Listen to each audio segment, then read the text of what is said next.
Hello guys, welcome back to my channel. आज हम लोग एक नया ड्रामा एक्सप्लेन करने वाले हैं। तो ड्रामा की स्टार्टिंग में हमें दिखाया जाता है जो हमारी मेन हीरोइन है यू, वो हॉस्पिटल जाती है। तो डॉक्टर उससे कहती है कि कॉन्ग्रेचुलेशंस, तुम प्रेग्नेंट हो, तुम्हें बहुत बहुत बधाई हो, तुम माँ बनने वाली हो। तभी उसे ये सब सुन के चक्कर आ जाते हैं और वो गिर जाती है। फिर पास्ट में हमें दिखाया जाता है कि यू एक कॉलेज स्टूडेंट है जो कि गांव से निकल के, विलेज से निकल के अभी अभी उसने रिसेंटली कॉलेज ज्वाइन किया है। तभी वो एक होटल के यहाँ पे पैम्पलेट पढ़ती है, उस पर लिखा होता है जॉब के लिए ऑफर करें। जब भी हमें दिखाया जाता है हमारे मेन हीरो यूजोन की एंट्री हो जाती है। तभी हमें दिखाया जाता है कि जो हमारा मेन लीड है वो कार में से निकलता है और डायरेक्ट होटल के अंदर चला जाता है। तभी हम देखते हैं एक आदमी आता है और यू से टकरा जाता है और वो उसे सॉरी बोलते हुए निकल जाती है। वहीं हमें दिखाया जाता है कि यू को बहुत भूख लगने लग जाती है। फिर वो खाना खाने के लिए एक होटल के अंदर जाती है, वहाँ पे वो खाना ऑर्डर करती है। वहीं पे हमें दिखाया जाता है कि वो पैसे देने वाली होती है। तभी उसके पास पैसे नहीं होते, उसका पर्स चोरी हो गया होता है। तभी वो बोलती है कि अरे मेरा तो पर्स चोरी हो गया है। तभी दुकान वाला कहता है कि मेरा टाइम वेस्ट मत करो, पर्स चोरी हो गया है तो पुलिस स्टेशन में रिपोर्ट करवाओ, मेरा टाइम वेस्ट मत करो तुम। तो बोलती है रुको मैं आपको अभी ऑनलाइन कर देती हूँ। पर वो देखती है कि उसके ऑनलाइन में भी पैसे नहीं होते। तभी वो अपनी मम्मी को कॉल करती है और कहती है आपने मेरे सारे पैसे ले लिए, मैंने अपनी जॉब की मेहनत से वो पैसे कमाए थे। तभी उसकी मम्मी बोलती है कि जॉब तुम्हारी है और पैसे तुम्हारे हुए, ऐसा कैसे? हमने तुम्हें बचपन से पाला, तो हमने कुछ कहा था क्या? और मैंने पैसे ले लिए तो ले लिए, अब तुम अपना जुगाड़ खुद देखो, कोई दूसरी जॉब लगा लो। तभी वो बोलती है आपको पता नहीं है कि मैं यहाँ पे कॉलेज के लिए कितनी मेहनत करके आई हूँ और मुझे कॉलेज की फीस भी भरनी है, मैं क्या करूँगी? तो उसकी मम्मी बोलती है तुम अपना जुगाड़ खुद करो, हमसे बात मत करो। फिर यू की माँ ये बोल के कॉल कट कर देती है और यू फूट कर रोने लग जाती है। तभी वो फिर वेटर की जॉब के लिए अप्लाई करने जाती है। तभी हमें वहाँ पे दिखाया जाता है कि मैनेजर उससे बोलता है कि वेटर की जॉब के लिए अभी जगह खाली नहीं है, तुम यहाँ पे एक डांस एंटरटेनर बन सकती हो, यहाँ पे एक पार्टी चल रही है उसमें एंटरटेन कर सकती हो। पहले तो यू मना कर देती है, तो मैनेजर बोलता है कि ये मिस्टर यूजोन के वेलकम की पार्टी है और तुम अगर इसमें काम करना चाहो तो कर सकती हो। तभी मैनेजर बोलता है जो हमारे सीईओ हैं वो काफ़ी रिच हैं और इसी जॉब के लिए मैं तुम्हें 10,000 यूरोज देता हूँ। ये सब सोचकर ये सोचती है क्या मुझे हाँ कर देनी चाहिए, तो ये अगर मैं हाँ कर दूंगी तो इतने में तो मेरी कॉलेज की फीस भी भर जाएगी। तभी यू इस जॉब के लिए हाँ कर देती है। तभी वो पार्टी में देखती है कि वहाँ पे यू, हमारा जो हीरो है यूजोन, वो वहाँ पे बैठा हुआ रहता है। वहाँ पे तो इसके पास बहुत सारी लड़कियाँ रहती हैं और ड्रिंक कर रहे होते हैं। पर हमें दिखाया जाता है यूजोन को ड्रिंक और लड़कियों में कोई इंटरेस्ट नहीं है। उसके पास एक चैंटिंग की माला होती है, वो उसे ही जपता रहता है। तभी हमें दिखाया जाता है कि वहाँ पे एक उसका दोस्त यू को बुलाता है और बोलता है कि आओ हमारे पास और ड्रिंक करो हमारे साथ। तभी यू जैसे ही यूजोन के पास जाती है वहीं पे एक लड़की पैर अड़ा देती है और तभी यू सारी वाइन लेके शयन के ऊपर गिर जाती है। तभी यू डर जाती है और सोचती है कि अब मैं क्या करूं। तभी वो $10,000 का सोचकर वाइन पीने लग जाती है। पर उस वाइन में एक लड़की ने ड्रग्स मिला दिए होते हैं क्योंकि वो यूजोन को सेड्यूस करना चाहती है। तभी होटल का मैनेजर यू से कहता है कि तुम ये क्या कर दिया तुमने, कुछ भी तुम कर लो, कितने पैसे तुम कमा लो, कुछ भी करके इस चीज़ का कंपनसेशन नहीं दे सकती। ये सब देखकर यू को बहुत बुरा लगता है और वो बहुत ही ज़्यादा डर जाती है और वो वहाँ से भाग जाती है। तभी यू को याद आता है कि वो अपना लगेज तो वहीं भूल गई है। तभी वो लगेज लेने जाती है और उस पर ड्रग्स का असर भी होने लग जाता है। जैसे ही वो अपना लगेज लेने जाती है वहाँ से बैग ला के उसे इतने चक्कर आने लग जाते हैं और वो शैन की बाहों में गिर जाती है। शैन समझ जाता है कि इस पे कुछ तो असर हो रहा है उस वाइन का। तभी शैन उसकी ब्यूटी को देखकर उसमें खो जाता है और वो उससे किस करने लग जाता है और वहीं से अपनी गोद में उठाकर उसे रूम में ले आता है और वो काफ़ी ज़्यादा रोमांस करने के मूड में आ जाता है। तभी वहाँ पर शैन कहता है कि तुम चिंता मत करो, मैं कभी बाप नहीं बन सकता, मैं कभी फादर नहीं बन सकता, इसलिए तुम बिल्कुल चिंता मत करो। तभी वो भी पूरे रोमांस के मूड में आ जाते हैं। तभी फिर यू भी हाँ कर देती है और उन दोनों के बीच में सब कुछ हो जाता है। तभी सुबह होती है, फिर हम देखते हैं यू की आंखें खुलती हैं। तभी यू सारी बातों पर रिग्रेट कर रही होती कि उसने पिछली रात किया क्या था। तभी वहाँ पे शैन आ जाता है। वो रेडी होकर बाहर जैसे ही निकलता है, पर शैन को वो बहुत ज़्यादा पसंद आ जाती है। फिर यू सोचती है कि अब मुझे इसी चीज़ का फ़ायदा उठा लेना चाहिए। तभी यू उससे पैसों की डिमांड करती है। तभी शैन अपना गोल्डन कार्ड उसके मुंह पे फेंक देता है और बोलता है कि तुम भी ऐसी वैसी ही निकली, मैं तो तुम्हें बहुत अच्छी लड़की समझ रहा था। तब वो उसके ऊपर कार्ड फेंक कर चला जाता है। तभी हाँ, प्रेजेंट डे में सीन आ जाता है। वहीं पे हम देखते हैं कि यू हॉस्पिटल में होती है। तभी हॉस्पिटल से यू जा रही होती है। तभी वहाँ पे शैन का मैनेजर उसे देख लेता है। वहीं पर हमें दिखाया जाता है शैन का मैनेजर को सब कुछ पता चल जाता है। वो शैन के पास जाता है और शैन से बोलता है कि आपको पता है वो पार्टी वाली लड़की वो प्रेग्नेंट है, वो उसके ट्विंस बेबी होने वाले हैं। और मुझे जहाँ तक लगता है 2 महीने प्रेग्नेंट है वो। 2 महीने पहले आप ही उसके साथ थे, तो वो आपके ही बेबी तो नहीं है। तभी शैन बोलता है तुम इस चीज़ में कुछ डिस्कशन मत करो, इस मैटर को मैं अपने आप संभाल लूँगा। तभी शैन का मैनेजर कहाँ मानता है, वो तो बहुत ज़्यादा खुश हो जाता है और जाके घर पे सबको कॉल करके बता देता है कि ऐसी ऐसी बात है। तभी शैन की मम कहती हैं जल्दी से उस लड़की से तुम शादी कर लो, और मैं चाहती हूँ तुम उससे शादी कर लो ताकि हमारे घर का वारिस आ जाए। तभी उसके डैड कहते हैं कि मैं अभी तो हम उस लड़की को जानते भी नहीं कि वो लड़की है कैसी कैसी नहीं है, क्या वो हमारी फैमिली में आने के लायक है, तो मुझे तो नहीं लगता उससे शादी करनी चाहिए। तभी शैन कहता है मैं चिंता मत करो आप लोग, मैं इस मैटर को अपने आप से हैंडल कर लूँगा। तभी हम देखते हैं यू हॉस्पिटल आ जाती है अबॉर्शन करवाने के लिए। तभी वो अपने टमी पर हाथ रख दिया और बोलती है कि सॉरी बेबीज़, मैं अभी इस कंडीशन में नहीं हूँ कि तुम लोगों को मैं पाल सकूँ। तभी वो डॉक्टर के पास जाती है और डॉक्टर से बोलती है कि मुझे अबॉर्शन कराना है। तभी डॉक्टर बोलती है कि इससे पहले तुम्हें 2-3 टेस्ट कराने होंगे। तभी डॉक्टर शैन के मैनेजर को कॉल करके कह देती है। तभी शैन को पता चल जाती है और शैन को डॉक्टर बोल देती है कि वो लड़की अबॉर्शन कराने आई है। तभी शैन भागता भागता हॉस्पिटल आ जाता है। तभी वहाँ पे हमें दिखाया जाता है यू की मॉम, लालची मॉम। उसकी मॉम कहती हैं तुम्हें 1 महीना हो गया है, अभी तक तुमने कुछ भी पैसे नहीं भेजे, ये नहीं भेजे। तभी वो कहती है कि मॉम आपको मेरे पे बिल्कुल तरस नहीं आता, मैं स्ट्रॉन्ग हूँ, तो इसका मतलब ये थोड़ी है कि मैं हर चीज़ अपने आप हैंडल कर सकती हूँ, आपको मेरे पे बिल्कुल तरस नहीं आता। तक तभी उसकी मॉम कहती है मैं कुछ भी नहीं जानती, तुम चाहे कुछ भी करो, तुम्हें चाहे चोरी करनी पड़े या कुछ भी करना पड़े, तुम मुझे कैसे करके पैसे दो, मुझे तुम्हारे भाई को बेचने हैं, नहीं तो तुम घर आके वापस आ जाओ और यहाँ आके जॉब कर लो। तभी बोलती है ठीक है मैं घर वापस आ रही हूँ। तभी उसके यू के जाने के बाद वहाँ पे शैन आ जाता है। तभी वो देखती है कि वो घर जाके देखती है कि उसके मम्मी पापा बहुत सारे पैसों को काउंट कर रहे होते हैं। तभी वो बोलती है अगर आपके पास पैसे हैं तो आप मुझे क्यों तंग कर रहे हो। तो अभी उसकी मम बोलती है अरे ये तो ब्राइड मनी है, ये हमें तुमसे शादी करने के लिए एक लड़के ने दिए हैं, वो है वैन। तो वो बोलती है कि वैन वो तो 50 साल का एक बूढ़ा आदमी है, उससे आप अपनी शादी कैसे करा सकते हो। तभी उसकी माँ बोलती है कि चुपचाप उससे शादी कर लो, उसने हमें बहुत सारे पैसे दिए हैं, तुम्हें हमसे खरीद लिया और हम तुम्हें बेच रहे हैं। तभी वो बोलती है मॉम डैड आप मेरे साथ ऐसा कैसे कर सकते हो, और आपको भाई को लाइफ अच्छी देने के लिए मेरे साथ ऐसा कैसे कर सकते हो। तभी उसके पापा उठते हैं और उसे बहुत खींच के चमाट मार देते हैं और कहते हैं कि तुम अपने आप को अपने भाई के साथ कंपेयर भी कैसे कर सकती हो, तुम क्या हो, तुम्हारी कुछ भी औकात नहीं है तुम्हारे भाई के सामने। तभी वहाँ पे वैन आ जाता है फटे पुराने कपड़े पहन के, जो कि 50 साल का एक बूढ़ा आदमी है। तभी वो बोलती है रोते रोते कि मॉम डैड आप मेरे साथ ये क्या कर रहे हो, आप लोग मेरी ज़िंदगी बर्बाद क्यों कर रहे हो।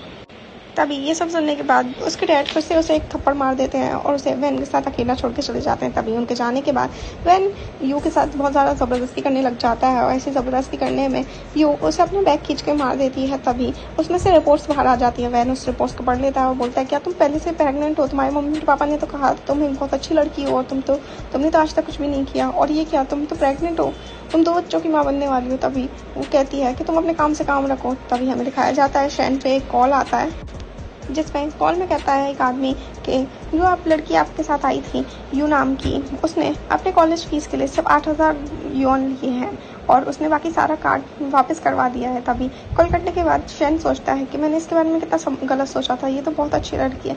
तभी वहाँ पे मैनेजर आ जाता है और बोलता है कि मुझे यू के बारे में पता चल चुका है और यू की मॉम बहुत एक लालची मॉम है जो उसकी शादी एक 50 साल के बूढ़े आदमी से करवा रही है। तभी वो कहता है कि वो अपने होम टाउन में और अभी हमें जल्द से जल्द वहाँ जाना चाहिए। जब शैन अपनी गाड़ी लेके वहाँ पे निकल जाता है, वहीं पे हमें दिखाया जाता है वैन यू को बहुत मारने लग जाता है और कहता है कि तुम कैसी लड़की हो, तुम्हें बिल्कुल भी शर्म नहीं आई। तो वो बोलती है कि तुम मुझे कुछ हाथ भी मत लगाओ, इसमें ये शॉन का बेबी है। तभी वो बोलता है कि अच्छा तुम मुझे अमीर पर्सन का नाम बता के मुझे डराना चाहती हो, एक बड़ी पर्सनैलिटी का नाम बताओगी तो तुम सोचोगी मैं डर जाऊँगा। तुम्हारे माँ बाप तो इतने गरीब हैं कि तुम्हें 50,000 युआन में मुझे बेच दिया, और तभी तो मैं 50,000 युआन के साथ ही एक बेबी के साथ अभी ना रहा हूँ, तो उसमें शुक्र मानो मेरा। तभी वो उसे मारने लग जाता है और उसकी टम्मी में मारता है। अपने बेबीज़ को बचाने के लिए वो वहाँ से भागती है, तो वैन उसे इतना मारता है कि वो बेहोश हो जाती है। तभी वहाँ पर खुशवैन आ जाता है और आके कहता है कि मेरी बीवी को मारने की किसकी हिम्मत हुई। तभी वो कहता है तुम्हारी बीवी, ये मेरी बीवी है, इसे मैंने पूरे 50,000 युआन में ख़रीदा है। तभी वो बोलता है कि तुम्हारी हिम्मत भी कैसी, तुमने मेरी बीवी को हाथ लगा दिया। और तभी उसे बॉडीगार्ड्स को बुलाता है और कहता है कि इसके वो हाल करो कि ये अपने आप को भी ना पहचान पाए। वहीं से वो यू को लेके अपनी गोद में लेके हॉस्पिटल चला जाता है। तभी वहाँ पर यू को होश आता है। यू के सामने फियोन बैठा होता है। वहीं पर उसे बैठा देखकर वो बोलती है कि मुझे तुमसे कुछ भी नहीं चाहिए, बस मेरे अबॉर्शन की फीस वो कर दो।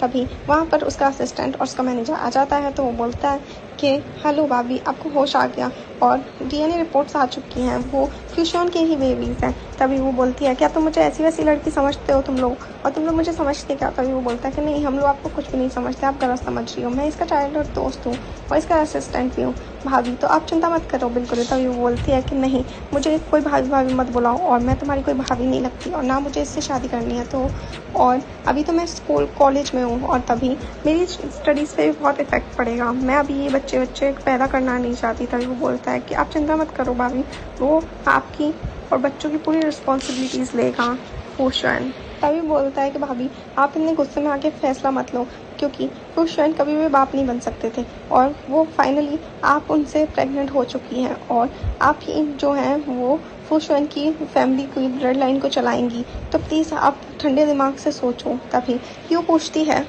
कि तुम मेरे बेबीज़ को अच्छे से ट्रीट करोगे। तभी फूशन हाँ में सर हिलाता है। तो वो बोलती है चलो ठीक है।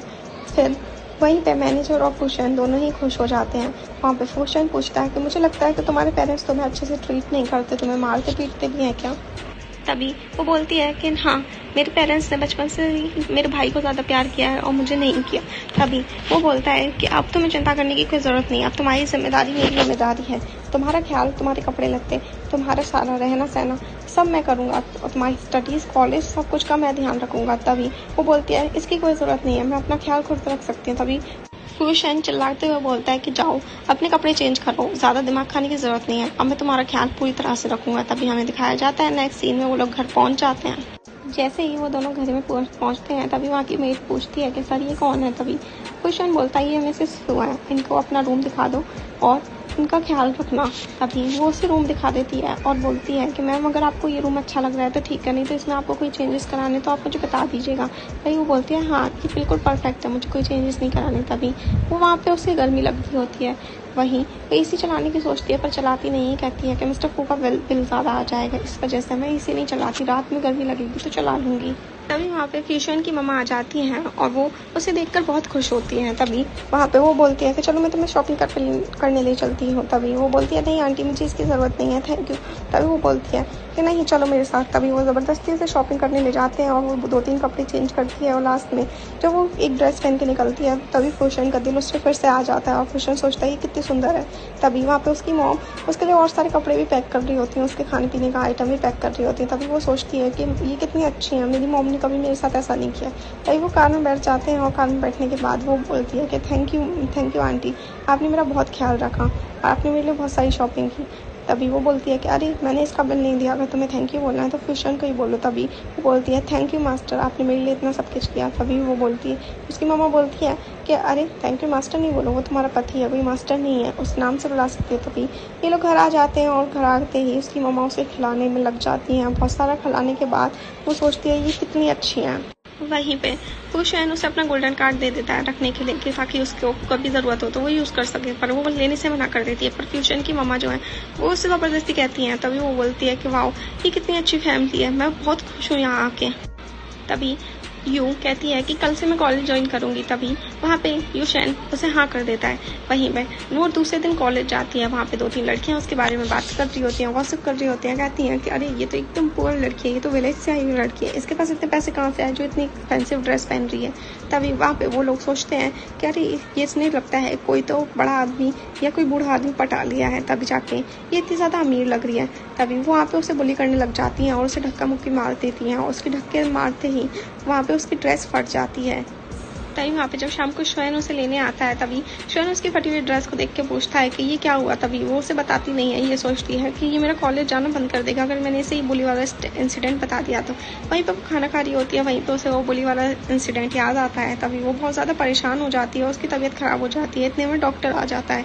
तभी वो बोलता है कि ये सब चीज़ जो भी हो रही है ये स्ट्रेस की वजह से हो रही है, ये प्रेग्नेंट है, इनको स्ट्रेस नहीं लेना चाहिए। तभी यूशोन उसे समझाता है और बोलता है कि तुम अभी प्रेग्नेंट हो, तुम्हें स्ट्रेस लेने की कोई ज़रूरत नहीं है और ये सब चीज़ तुम बाद में भी कर सकती हो। तभी वो वहाँ पे अपनी उस हालत का जिम्मेदार श्वेन को ही ठहरा देती है और बोल देती है ये सब तुम्हारी वजह से हुआ। उससे गुस्सा करके दूसरी तरफ मुँह करके सो जाती है। वहीं पे दूसरे दिन वो कॉलेज जाती है जहाँ पे उसे फिर से वो लड़कियाँ बुली करने लग जाती हैं और उसे अचानक से वॉमिट आ जाती है। तभी वो लड़कियाँ कहती हैं मुझे तो लगता है तुम किसी ओल्ड मैन से प्रेग्नेंट हो चुकी हो, किसी रिच पर्सन से प्रेग्नेंट हो चुकी हो जो तुम्हें प्रेगनेंसी के बदले पैसे दे रहा है। तभी वो इनको सबको धक्का मार के वहाँ से निकल जाती है। वहाँ से निकल के वो स्टेयर्स पे बैठ जाती है। वहाँ पे बैठे बैठे वो अपने ख्यालों में खोई हुई रहती है और उसे बहुत टाइम हो जाता है और बहुत रात हो जाती है। जब रात होने के बाद जब वो कॉलेज से बाहर आती है देखती है कि यहाँ पे तो उस श्वेन की गाड़ी ही नहीं है। तभी वो मन ही मन में सोचती है कि अरे मैंने श्वेन को आज बहुत हर्ट किया है, इसी वजह से वो भी मेरे से नाराज़ होगा, वो भी मुझसे कभी बात नहीं करेगा और मेरे को अकेला छोड़ देगा। तभी वो यूं नीचे बैठ के रोने लग जाती है। वहीं पे इतनी ही देर में श्वेन आ जाता है और आके उसे हक कर लेता है और कहता है कि सॉरी मुझे आज बहुत लेट हो गया। तभी वो बोलती है कि मैं इस कॉलेज को ड्रॉप करना चाहती हूँ। तभी वो बोलता है कि नहीं, तुम्हें कॉलेज ड्रॉप करने की ज़रूरत नहीं है, तुम अपनी स्टडी कंटिन्यू रख सकती है। तभी वो बोलती है नहीं, मैं ये कॉलेज ड्रॉप करना चाहती हूँ क्योंकि मुझे स्टडीज़ का प्रेशर बहुत ज़्यादा लग रहा है। तभी वो बोलता है कि ठीक है चलो, मैं तुम्हारे हॉस्टल से सामान और लगेज पूरा ले आता हूँ और उसे घर से शिफ्ट कर दूंगा। तभी वो बोलती है कि थैंक यू मास्टर, मेरे लिए इतना सब कुछ करने के लिए। तभी वो बोलता है कि नहीं, मुझे मास्टर मत कहो, तुम मुझे मेरे नाम से बुला सकती हो। तभी हम देखते हैं वो दोनों हाथ में हाथ डाल के आगे चल रहे होते हैं। वहीं पे वो लड़कियां उन दोनों की फ़ोटोज़ ले लेती हैं। तभी वो लोग घर चले जाते हैं। घर जाते ही श्योन के मॉम एंड डैड उसकी बहुत केयर करने लग जाते हैं और यूजोन भी उसकी बहुत केयर करता है, उसकी मसाज कर देता है जिससे वो स्ट्रेस फ्री होकर सो जाती है। जैसे ही वो सो के सुबह उठती है देखती है कि उन दोनों लड़कियों ने वो फ़ोटोज़ वायरल कर दी हैं। तभी वो देख के बहुत ज़्यादा घबरा जाती है। वो देखती है कमेंट में उसको लोग बहुत कैरेक्टर को जज कर रहे होते हैं। तभी वो बहुत डिप्रेस्ड हो जाती है। इतने में ही यू की मॉम का कॉल आता है और वो कहती है कि तुमने उससे शादी, वैन से शादी भी तोड़ दी है और हमें उसके पैसे भी नहीं दिए और 2 महीने से तुमने कुछ भी पैसे नहीं दिए। अगर तुम मुझे पैसे नहीं दोगी तो मैं तुम्हारे कॉलेज आके बहुत ज़्यादा हंगामा कर दूंगी।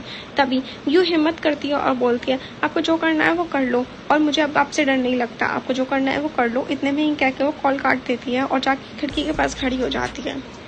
तभी वो सोचती है कि मेरे साथ ही ऐसा क्यों होता है, हर टाइम मेरे साथ ही ये सब चीज़ें क्यों होती है, मुझे ये लोग बुली क्यों करते हैं। इतने में ही वो मेड से कहती है मैं बाहर वॉक करना जाना चाहती हूँ। तभी मेड कहती है कि नहीं, बाहर बहुत ज़्यादा ठंड है। तभी इतने में श्वेन आ जाता है और वो बोलता है कि चलो मैं तुम्हें बाहर वॉक करने लेके चलता हूँ, पर एक शर्त है कि तुम्हें मेरा हाथ पकड़ के ही वॉक करनी पड़ेगी। तभी वो दोनों चले जाते हैं। तभी हम देखते हैं दूसरी तरफ उसकी मॉम उसके कॉलेज के बाहर पहुंच जाती हैं, पर वहाँ पे वॉचमैन उनको अंदर नहीं घुसने दे रहा होता। वहीं पे वो तीनों लड़कियां आ जाती हैं और वो बोलती हैं कि हम आपकी बेटी की सच्चाई जानते हैं, आपकी बेटी एक बहुत ही रिच आदमी से प्रेग्नेंट है। और उसकी मॉम सोचती है कि अच्छा, ये खुद ही अकेली ऐश कर रही है उसके पैसों पे। तभी वो उसको कॉल लगा के कहती है कि मैं तुम्हारे बारे में सारी सच्चाई जान चुकी हूँ, कैसे तुम हमें छोड़ के अकेले ऐश कर रही हो। अभी के हमें 2 मिलियन वॉन्स चाहिए, नहीं तो मैं तुम्हारे कैरेक्टर को ऐसा ख़राब कर दूंगी कि तुम कहीं पे भी मुंह दिखाने के लायक नहीं रहोगी। तभी यू अपनी मॉम से पीछे छुड़ाने के लिए अपने कार्ड से 20,000 ट्रांसफ़र कर देती है। तभी उसके पापा देख के बड़े खुश हो जाते हैं। तभी वो उसके पापा कहते हैं कि अरे ये तो सिर्फ 20,000 है। तभी उसकी मॉम यू को कॉल करके कहती हैं तुमने मुझे पागल समझ रखा है, 20,000 नहीं, मुझे 2 मिलियन चाहिए। तभी वो बोलती है कि मुझे अगर 2 मिलियन आज शाम तक नहीं मिले तो मैं तुम्हारी ज़िंदगी को और उस रिच मैन की ज़िंदगी को ख़राब कर दूंगी, तुम दोनों के कैरेक्टर को कहीं पर भी अच्छा नहीं छोड़ूंगी। तभी ये सब सुनकर यू बहुत डर जाती है और फ्यूशन को कॉल करके रोने लग जाती है।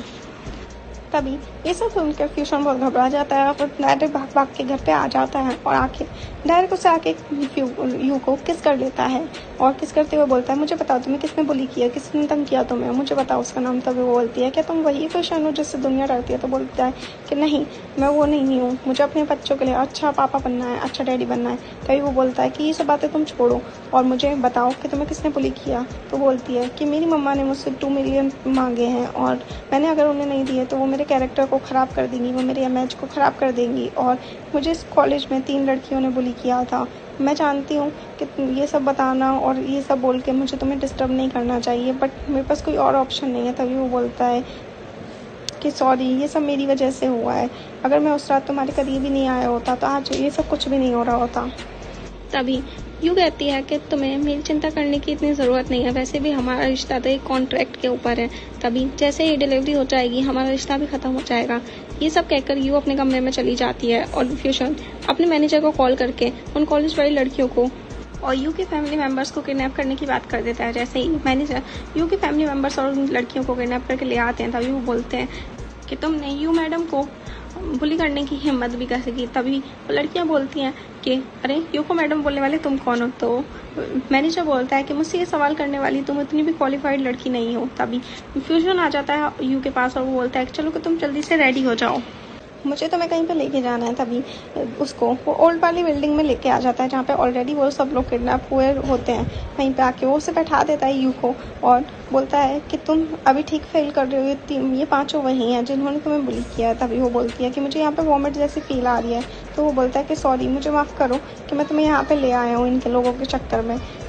तभी यू बोलती है कि नहीं मुझे ब्लड की स्मेल से वॉमिट आ रही है। तभी फ्यूजन अपने मैनेजर को बोलता है कि जल्दी करो, मेरी मिसेस को यहाँ पे बहुत ज़्यादा प्रॉब्लम हो रही है, ये सब काम जल्दी करो। तभी उसके माँ बाप यू से माफ़ी मांगने लग जाते हैं और नील डाउन होकर उससे बोलती है उसकी मम्मा कि मैं तुम्हारी माँ हूँ, प्लीज़ मुझे तो छोड़ दो। तभी फ्यूजन पूछता है यू से क्या तुम अब सेटिस्फाइड हो, क्या मैं इनको छोड़ दूँ। तो बोलती है कि हाँ मैं सेटिस्फाइड हूँ। तभी वो उसके हाथ में फ़ोन दिखाता है और बोलता है कि मैंने इन तीनों लड़कियों के घर के बारे में पता कर लिया और एक को मैंने बैंकरप्ट करवा दिया है, एक को मैंने जेलों के पीछे भड़का दिया है और मैंने उसकी पूरी फैमिली को बर्बाद कर दिया इन तीनों की को।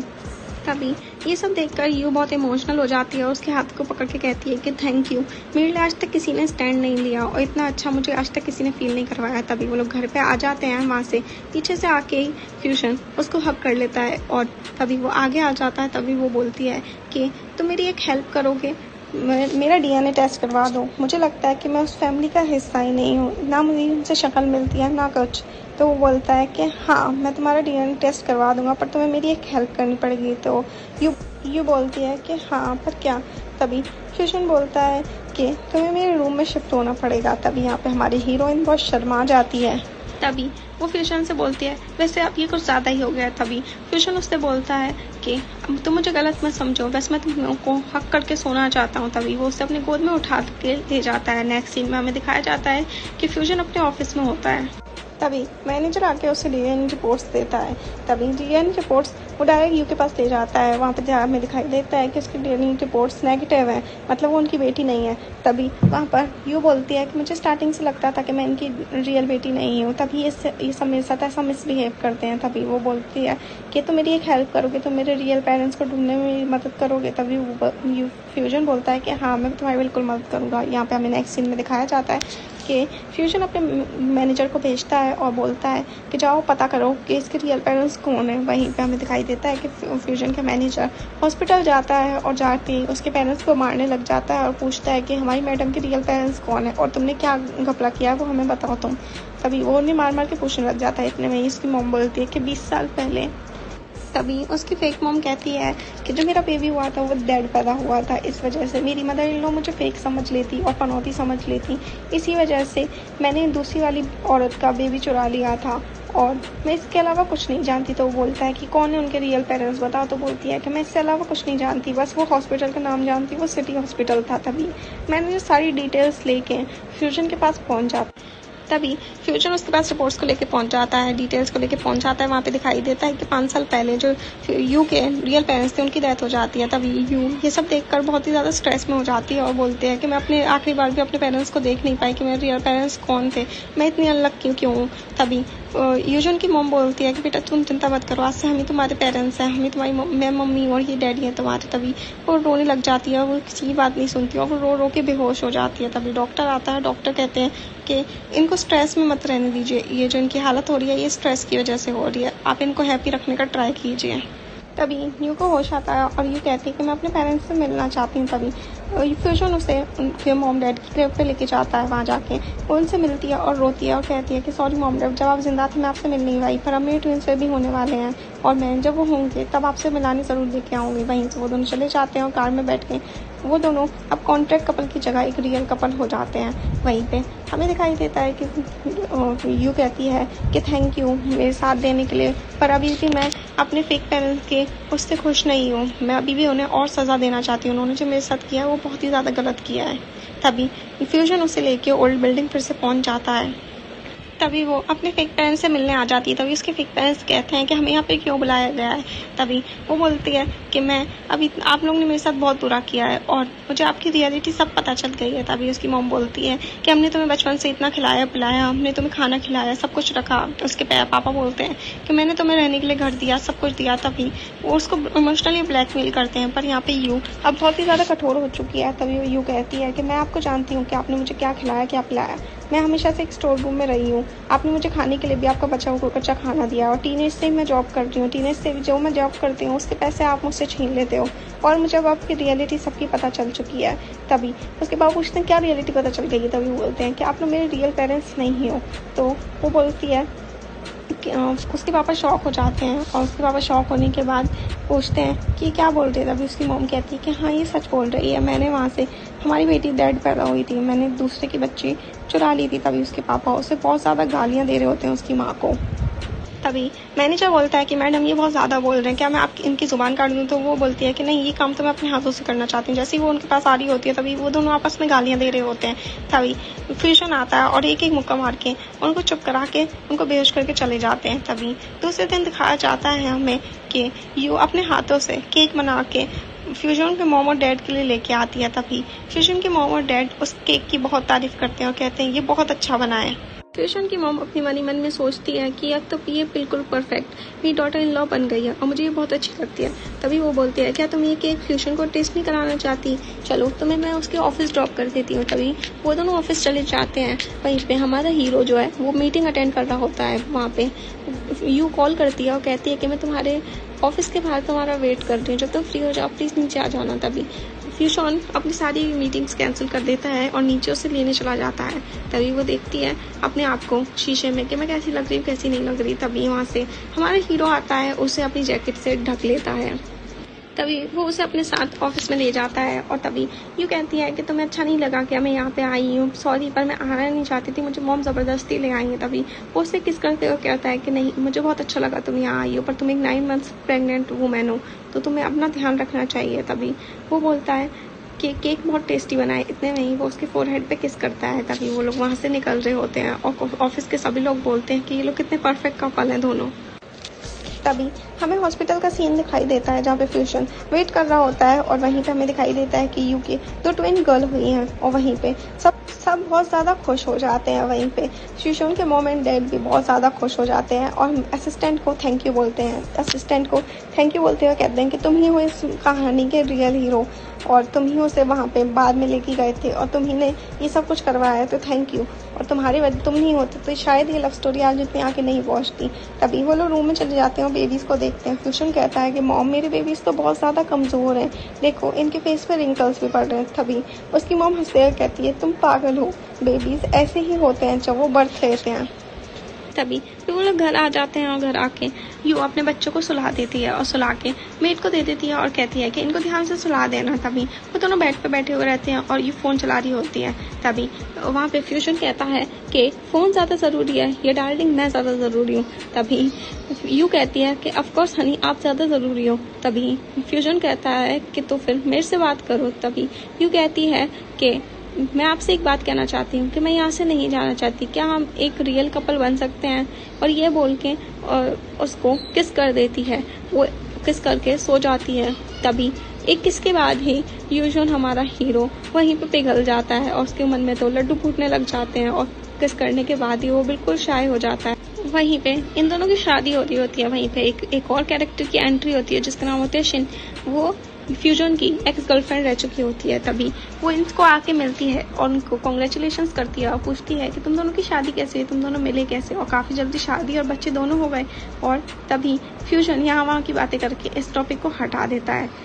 तभी फ्यूजन कहता है कि मेरी वजह से तुम्हारी 1 साल कॉलेज की वेस्ट हो चुकी है, अब तुम्हें कॉलेज जाना चाहिए। तभी वो कॉलेज जाने लग जाती है और उसके साथ वो कुछ बॉडीगार्ड्स को भेज देता है एज अ स्टूडेंट के जो उसका ध्यान रखें। यू बहुत ही ज़्यादा खुश हो रही होती है और वहीं पे वो फ्यूजन को मिलने ऑफिस चली जाती है। वो वहाँ जाके देखती है कि उसकी चेयर पे तो शिन बैठी होती है और वहाँ पे जाके वो बोलती है कि तुम यहाँ पे क्या कर रही हो। तभी शिन बोलती है अरे मैं उसकी चाइल्डहुड फ्रेंड हूँ बचपन से, उसने और मैंने हर चीज़ शेयर की है। तभी वो बोलती है कि ये मेरे हस्बैंड की चेयर है, इससे जल्दी से उठ जाओ। तभी वो बोलती है कि रिलैक्स, इतना क्या हो रहा है तुम्हें। तभी वो बोलती है कि ये मेरे हस्बैंड की चेयर है, तुम यहाँ से उठ जाओ। तभी बोलती है कि मैं तो बचपन से लेकर आज तक हम दोनों एक हर चीज़ शेयर करते हैं। तभी वो बोलती है ये बचपन नहीं है हनी, बड़ी हो जाओ तुम। तभी शिन उसको नीचे दिखाते हुए बोलती है, तभी शिन बोलती है कि तुमने मुझे जवाब नहीं दिया कि तुम दोनों मिले कैसे थे, और मैं तुम जैसी लड़कियों को अच्छे से जानती हूँ। तुम जैसी लड़कियाँ एक नाइट का स्टैंड लेती हैं और अमीर लड़कों को फंसा लेती हैं और ज़बरदस्ती उनसे प्रेग्नेंट होकर उनसे फिर शादी कर लेती हैं। तो ये सब बातें सुनकर यू बहुत ज़्यादा घबरा जाती है और चुप हो जाती है। वहीं पे यूजोन आ जाता है और यूजोन के सामने शिन बॉडी क्यूट बनने की एक्टिंग करती है और उसके सामने बहुत क्यूट तरीके से बात करती है। तभी यूजन को बोलता है कि तुम यहाँ क्या करती हो। तभी शिन बोलती है मुझे तुमसे कुछ ज़रूरी बात करनी है। तो बोलता है कि ज़रूरी बात करनी है तो मीटिंग रूम में आके करो, यहाँ पे मेरे पर्सनल कैबिन में आने की तुम्हारी हिम्मत भी कैसे हो। तभी यूजोन के साथ शिन चली जाती है मीटिंग रूम में। वहीं पे यू आराम से उसकी चेयर पर बैठ जाती है। तभी वो वहाँ से उठ के सोफे पे बैठ जाती है। वो बहुत जेलिस हुई होती है। वहाँ पे शुएन आ जाता है लंच लेकर। तभी वो जाके बैठने वाला होता है चेयर पर। तभी यू उसे मना कर देती है और कहती है कि यहाँ पे मत बैठो, वो शीन की बच्ची यहाँ पे बैठी हुई थी। तभी वो समझ जाता है कि मेरी वाइफ को जेलिसी हो गई। वो उसको कमर से पकड़ता है और अपनी तरफ खींच के बोलता है, बैठा लेता है सोफे पे। तभी वो बोलता है मेरी वाइफ को जेलिसी हो रही है क्या। तभी वो बोलती है कि नहीं। फिर उन दोनों लंच करने लग जाते हैं। ऐसे में ही वहाँ से निकलता है और अपने मैनेजर को बोलता है कि आज के बाद मेरी परमिशन के बिना यहाँ पे किसी को भी मत एंट्री करने देना, एक्सेप्ट मैडम के। मैडम को यहाँ पे आने की परमिशन है, बाकी किसी को भी नहीं है। तभी वो बोलता है कि और मेरी कैबिन का पूरा फर्नीचर चेंज करवा दो, क्योंकि अगर वाइफ हैप्पी रहेगी तो मेरी लाइफ अच्छी रहेगी। ये सब बोलकर वो चला जाता है वहाँ से। तभी वो यू के साथ जाकर मैच रजिस्ट्री कार्ड्स को ले आते हैं। वहीं पे मॉम डैड भी उस कार्ड्स को देखते हैं और वो खुद खुश हो जाते हैं कि फाइनली अब पूरे परफेक्ट कपल बन चुके हैं। तभी इसकी यू की हैप्पी लाइफ और हैप्पी ग्रेड्स को देखकर और भी कुछ ग्रुप की गर्ल्स को जेलिसी होने लग जाती है और वो भी सोचती हैं कि अब इस यू का क्या किया जाए। तभी वो उसको किडनैप कर लेती हैं। हमें पता चलता है कि वो जिसने यू को किडनैप किया है वो चीन की सिस्टर है। वहीं पे वो अपने पैसे का घमंड दिखाने लग जाती है और यू को थप्पड़ मारने लग जाती है। वहीं पर हमें दिखाया जाता है कि वो अपनी बहन को फ़ोन करके कहती है। तभी शीन कहती है कि तुमने हिम्मत भी कैसे की यूजोन की वाइफ को हाथ लगाने की, वो हमारी पूरी फैमिली को बर्बाद कर देगा और तुम उसको क्या समझ रही हो, मामूली आदमी नहीं है वो। तभी शीन की सिस्टर कहती है कि तुम इतना ज़्यादा क्यों डर रही हो। तभी चीन जाती है और जाके ही डायरेक्ट यूजन को कॉल कर देती है कि तुम्हारी वाइफ को मेरी बहन गलती से कोई और समझ कर ले आई है और तुम चिंता मत करो, मैं तुम्हारी वाइफ को सही सलामत तुम्हारे घर छोड़ दूंगी। वहीं पे शीन जाती है और अपनी बहन को थप्पड़ मार देती है और यू को छुड़ा देती है। तभी शीन जाके यू को उसके घर पे जाके ड्रॉप कर देती है। तभी वहाँ पे यूजन को बहुत गुस्सा आ जाता है और यूजन की पूरी फैमिली को भी बहुत गुस्सा आ रहा होता है। तभी यूजन कहता है कि तुम्हारी बहन ने इसी हाथों से मेरी बीवी को मारा है ना, मैं इसकी यही हाथ तोड़ दूंगा। तभी ये चीन बहुत डर जाती है और उसकी बहन भी बहुत डर जाती है। तभी वो बोलता है कि अच्छा, अगर मुझे ये ना करना पड़े तो तुम अपने चीन फैमिली के 30% शेयर मेरे नाम कर दो। तभी ये सब सोच के वो बहुत डर जाती है और वो 30% शेयर्स को उसके नाम कर देती है। एट दी एंड तभी शीन ये सब सोच रही होती है कि क्या किया जाए, तो एक लड़की आ जाती है जो कि आके उससे बोलती है क्या तुम भी यू फैमिली से बदला लेना चाहती हो। तभी वो बोलती है कि हाँ। तो वो बोलती है कि मैं भी उससे बदला लेना चाहती हूँ और मैं वेल्फ फैमिली की एक हेड गर्ल हूँ। तो वो बोलती है वेल्फ फैमिली, वो तो बहुत ही ज़्यादा रिच फैमिली है। तो वो बोलती है कि हाँ, मैं उनकी डॉटर इन लॉ बन चुकी हूँ और मुझे भी यू से बदला लेना है। तभी हमें पता चलता है कि जो वेल्फ फैमिली की लड़की है वो वही है जो पहले यू को बुली कर रही थी। अब वो शादी करके एक बहुत ही अमीर परिवार में आ चुकी है। तभी ये सब चीन सुन रही होती है, पर चीन कुछ भी करो इतनी भी बुरी नहीं थी, क्योंकि वो अपनी चाइल्डहुड फ्रेंड के बारे में बुरा नहीं चाहती थी। वो यूचोन को सब सच बता देती है।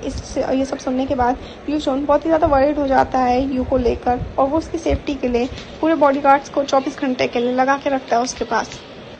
तभी यू उसको एक आइडिया देती है और ये आइडिया हमें आगे चल के पता चलेगा स्टोरी में। तभी यू बाहर जा रही होती है, वहीं पे उसे वियर्ड फैमिली की वो नाना किडनैप कर लेती है। नाना किडनैप करने के बाद वो उसे ले आती है अपने पास। तभी उसके बाद नाना के हस्बैंड का कॉल आता है और वो कहता है कि तुमने ये क्या कर दिया, तुम्हारी वजह से हम पूरे बैंकरप्ट हो चुके हैं, इन फैमिली ने हमसे अपने सारे कॉन्ट्रैक्ट ख़त्म कर चुके हैं, कर दिए हैं, और ये सब तुम्हारी वजह से ही हुआ है।